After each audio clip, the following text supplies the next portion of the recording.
to the involved parties. So, at this time, we are here to conduct a preliminary inquiry and permit Mr. Mathis to respond to the complaint and offer any verbal statement or any other evidence, written, video, whatever you would like to do. I need to ask, do you want to appear under oath? Not under oath, not represented by counsel. Right. Really no witnesses. Well, and if we went to a hearing, you could do that at that time. This is just an inquiry right now. This is just to see whether we get to it. But I expect to give you all one document. Okay. So we'll give you one exhibit. Okay. Do the board members all have a copy of the complaint in front of them? And again, the only questions that can be asked are from the board. I've got one, but I didn't know. Okay. The only questions that can be asked are questions by the board members and not substantive questions, but maybe if Mr. Mathis says something and you don't understand the answer, say, I don't understand what you're saying. You know, can you please clarify? Or when you say that date, can you clarify what date you mean? So we're not asking substantive questions of why did you do this or why did you not do that or share that. It's just to make sure we understand the statement. And if we were to go to a full hearing, that would be different. We would be able to ask substantive questions at that time and cross-examine, but we can't do that at this point. Okay. All right. Ready when you are. I really didn't know how you were going to proceed today. I thought you'd be asking me questions, so I have read Mr. Kurzov's complaint. Honestly, I had a hard time following some of it, but when I look in the back in his conclusion, he states that the violations that he alleges that I had resulted in an improper planning and zoning vote and resulted in Nelson Fiscal Court making a subsequent vote to endorse the planning and zoning vote. So, starting with that, I understand why he has said the things he does. He's trying to get my vote disqualified because I participated in the public hearing, I participated in a planning and zoning meeting, and voted one of the affirmative votes that to recommend amending the PUD permit for the Woodlawn Springs development. So, What is a PUD? Plan unit development, Okay. just a PUD. It's a Thank you. permit. So I'm going to, again, if you all want to ask questions, it'd be a whole lot easier than trying to go through this. So I tried to identify the conflicts and the violations that he alleges. And I guess starting in the beginning, he says that I had a conflict because of the applicants. The applicant was Woodlawn Springs Golf Course. Its owners were Chris Osborne, Allison Osborne, Chris Osborne's dad, and Allison Osborne's mother. How detailed do you want it? It's your decision. This is your, Okay. this is your opportunity to respond to what's in the complaint. You're Yeah. not required to respond to things that are not in the complaint. Yeah, And you don't okay. have to respond at all. It's just whatever evidence or what you want to Okay. tell us.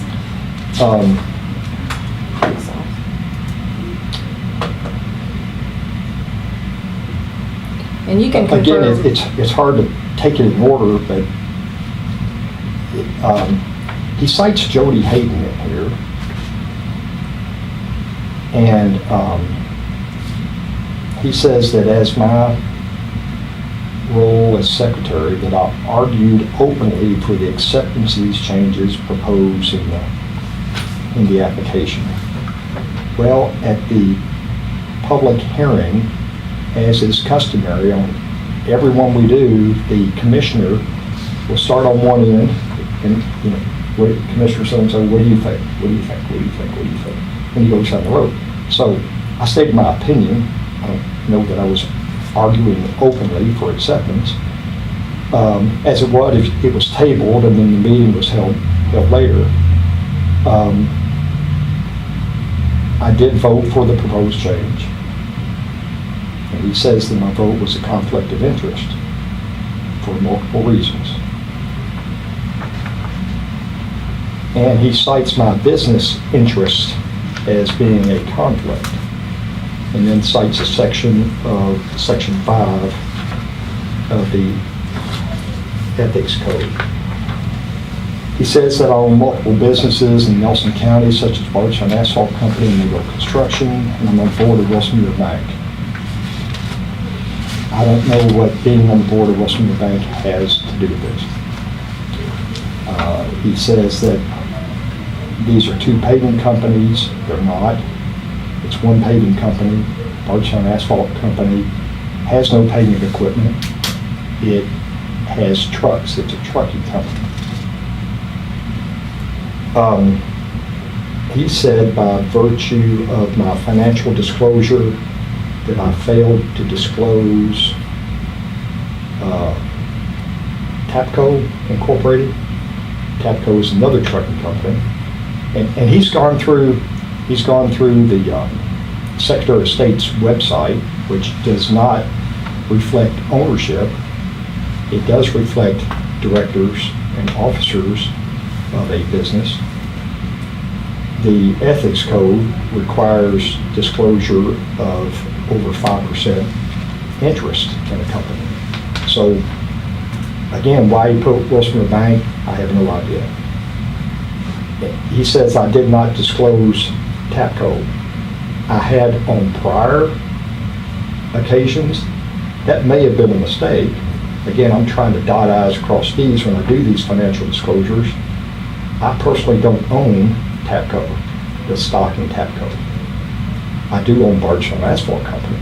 Bardstown Asphalt Company owns the stock of Tapco. It's a wholly owned subsidiary. So it's redundant to have both. That's why I left it off last time. Again, trying to dot I's, cross T's. Can I ask you a question? Yeah. Would it be fair to state that Tapco and Bardstown Asphalt are DBAs of, they're underneath, or are you saying they're wholly owned subsidiaries of Mago? Mago's separate. I own 18% of Mago. Okay. That's all. I do own 100% of Bardstown Asphalt Company. Separate company, totally separate. Bardstown Asphalt Company owns Tapco. Which is your trucking operation? Yes, yeah. It's a wholly owned subsidiary. Okay. Okay. And Mago and Bardstown Asphalt are not totally, they're just totally separate.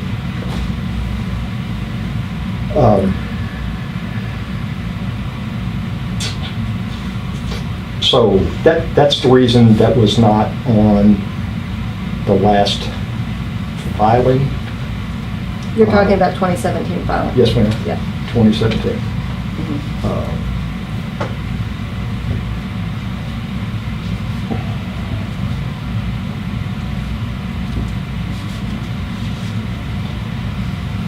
And, okay. Again, the ethics ordinance requires disclosure of 5% or more, of over 5% ownership, not dealings.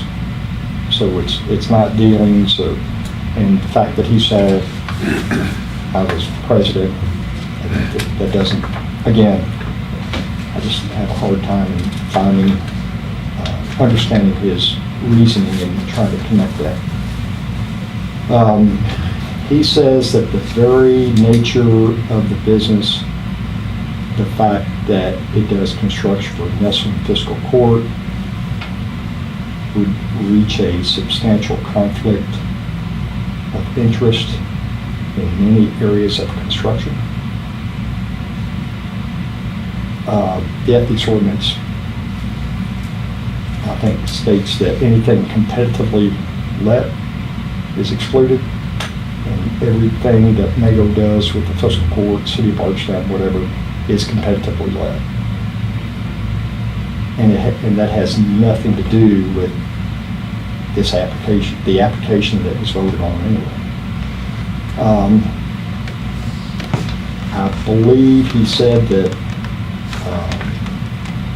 he says there appears to be no recusal by Mathis at any time on such votes and issues. I recuse at the appropriate time. And I'll give you an example. If MAGO has a contract to do paving, and that contract is on property that's subject to a zoning vote, I recuse. And prior to every meeting, I'll check with our estimating department or engineers and just see, if we got anything going on. Because we get our packets ahead of time from the planning zoning staff.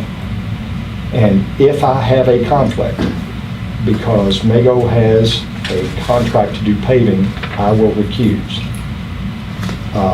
If we are estimating paving on something that comes up, even though there's no contract, I recuse. If we have no contact whatsoever with an application, I have no conflict, and I will vote. I'll give a recent example. When we ended up not having a quorum was the Bischoff request. We didn't have a quorum because so many of us recused, and I was one who recused. We did not have a contract with Bischoff for that particular lot, but we did have a contract with them to do paving at another location. That was too close for me, I recused. In this particular case, I was asked if I had a conflict. Again, at the time, I had no idea who the owners of Woodlawn Springs, who the members were of that development company. And I disclosed to our commission attorney, Mike Cohen, what my relationship with Jody Hayden was. Jody Hayden is not a member of the applicant, but his wife is, his son-in-law, and his daughter, and then his son-in-law's father, whom I've never met.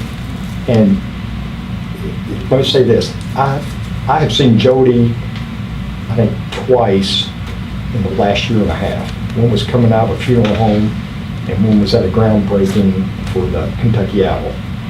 I have no business dealings with him, but again, to avoid the,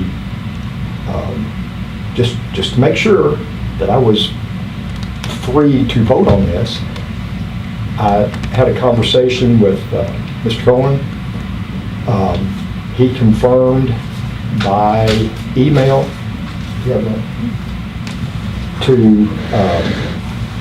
to our director, Jane Johnston, that I, in fact, had no conflict on this application, and I was free to vote on it and participate at the public hearing and our meeting. So I think everybody's... Can I ask you a clarification question, please? You said you were asked if you had a conflict, but you didn't say who asked you. Are you talking about Mark? Mike and I talked about it. Okay, because you just said you were asked if you had a conflict, and you didn't say who did the asking, but you were referring. I think Jan asked me. That's fine. I just want to clarify it. Yeah. If someone else had From asked the you. planning zoning staff. Okay. All right, thank you. And Mike's the commission attorney, right? Yes, sir. If you could give us just a minute to read this. Sure. That would be great. Thank you.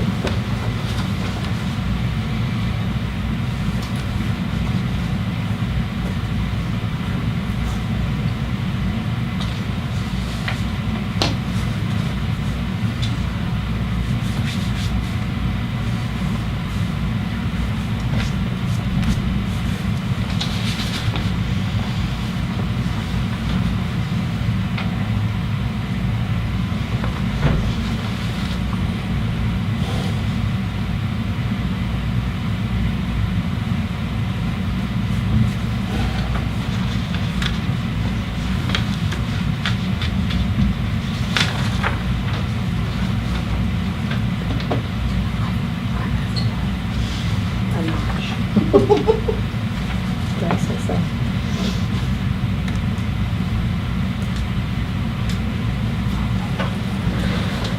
Thank you.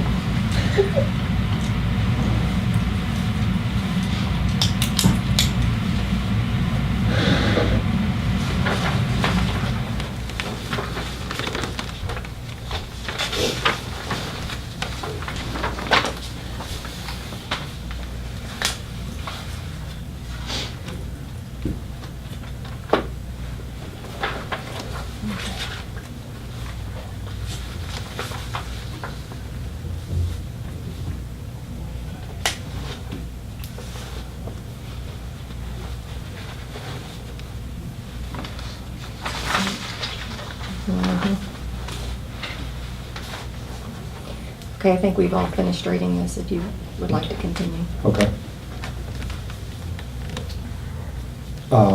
So, after discussing Mike's letter, I told Jan, I would be able to participate. And I did.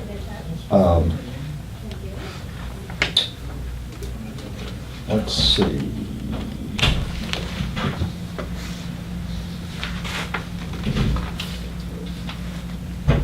Oh, another thing that Mr. Turzop says is that he went to the not Secretary of State, the election registry, and he printed out all my political contributions for the last 10 years. And in 1998, I donated $100 to Jody Hayden's campaign 20 years ago. And I made another donation to his campaign for state senator in 2009. And so you can, I don't think that's covered in the ethics code anyplace, but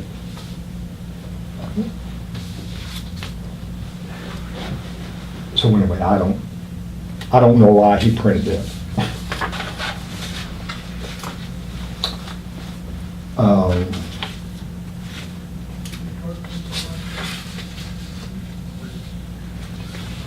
Well, Mr. Turzop calls it a conflict of interest.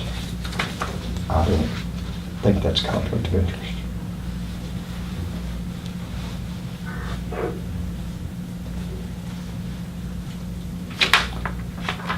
I think that addresses everything that he's alleged, and I guess I'd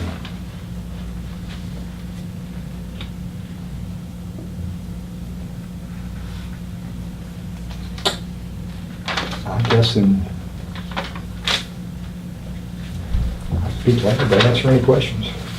Unfortunately, because this is just at the preliminary inquiry Okay. stage, we're not permitted to ask substantive questions Okay. because the other party's not here. Understand. They're not here to be able to listen to it or to ask their Okay. own questions, so we don't have that right. Okay, I'll just make an observation. I'll say this. I have been on the planning, I think Gus Wilson appointed me, but I started serving in 1990, and I have never had anyone say that I have violated our local ethics ordinance.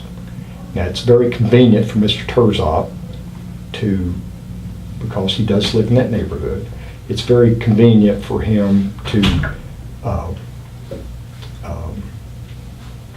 make these allegations to try to get my vote out, as kicked out, as he concludes in his complaint. But May I ask you a question? Yes, sir. You said Mr. Terzop lives in the Woodlawn property under Springs. question? Okay. Mhm. Yeah.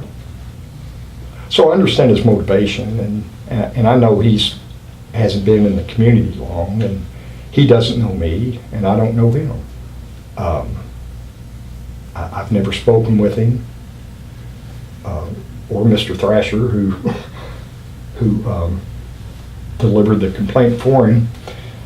And but you know, again, trying to boil down his complaint and try to separate out the particular conflicts that he alleges. You know, I don't have any connection with the applicant. I did donate to Jody Hayden's campaign 20 years ago and 9 years ago. He is not the applicant. A letter from Planning and Zoning's attorney cleared me to vote on this. I did not report TAPCO on my financial disclosure because I don't own TAPCO. Again, following the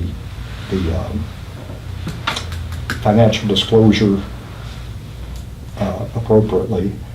And furthermore, since 1990, when I was appointed, I have always recused myself from participation in any vote when it was appropriate, and I explained those circumstances. So, I do have one clarification question. When you were talking about the vote that you did, that we're talking about, this is about apparently the planning and zoning vote, and you said you did vote on that matter. Can you tell me what the final vote was? it was 4-2. 4-2. And you Yeah. voted in, you were in the 4? I was one of the 4. Okay, now, Okay, go ahead. Christie, let me, that would have made the vote 3-2, you think? But actually, we would not have had a quorum, Okay, so there would not have been a vote. okay, that was gonna be my And it would have clarification gone- question. It would have gone to fiscal court at that point without a recommendation from the planning. Okay, I gotcha. May I ask another question related to that? You say you wouldn't have had a quorum. You being present for the meeting would have established a quorum for the meeting, but abstaining from the vote necessarily, is there a minimum required number of votes? Or is it a quorum that you're, You can answer him, you can't answer us, which. We have to have a simple majority of those present to vote on any zone change. so there's no presumptive number of votes to move forward a zoning application? There's 11, so we have to have a majority of the total membership there to do business, so that would be 6. 6. And then we have, for a vote to go forward to fiscal court, we have to have a simple majority of those 6.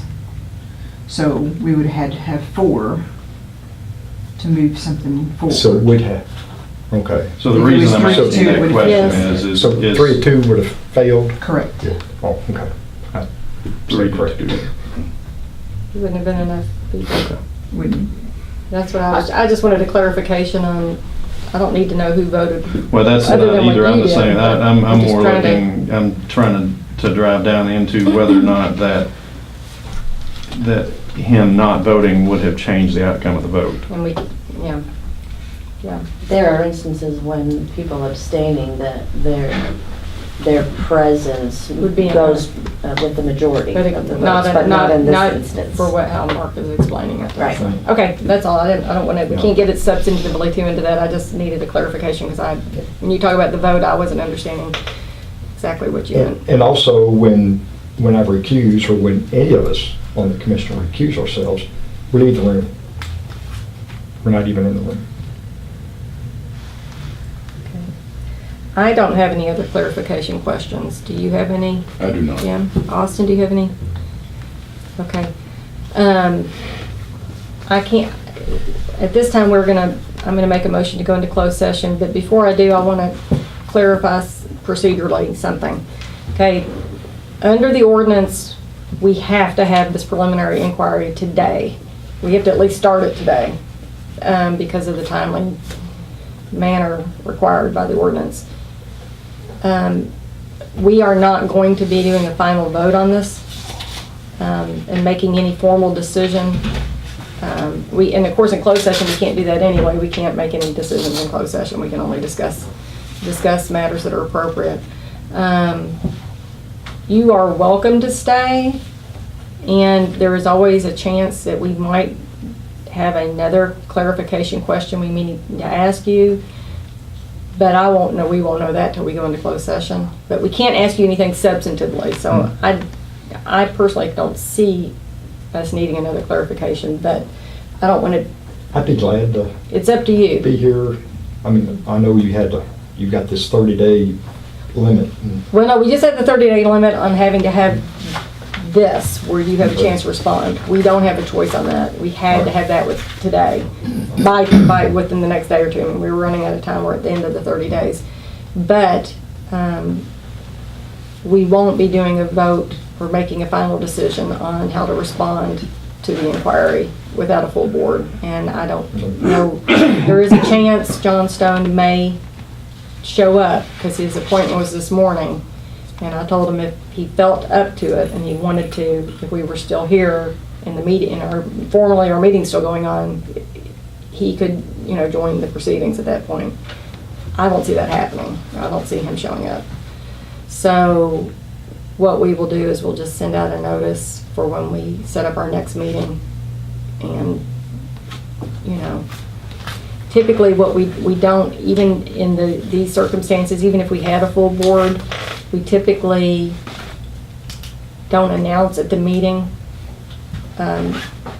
what our decision is. We conform to the ordinance and we reduce it to writing, and then we send it. If you're here, we can hand deliver it to you, but we don't announce any kind of decisions at meetings anyway.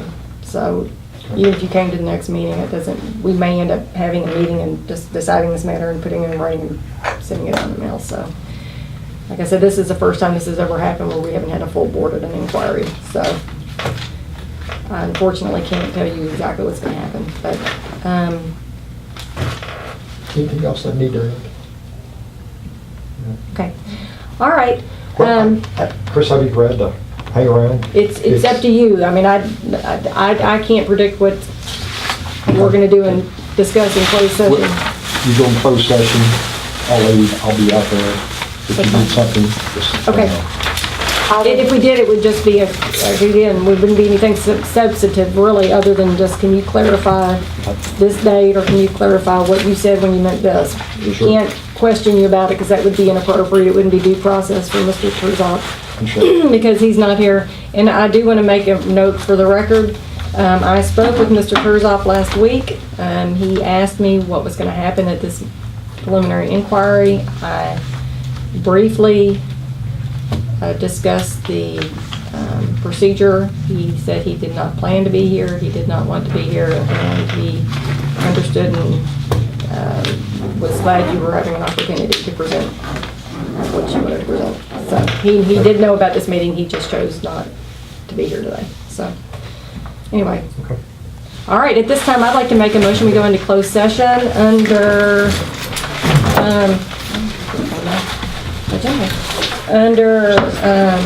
KRS 61.8101 sub F, discussion or hearing that might lead to the discipline of an individual employee, general nature of the business to be discussed, potential ethics violation of standards of conduct clause regarding complaint number 2018-01. Do I have a second? Okay. Any discussion? All in favor? All right, we now go into closed session.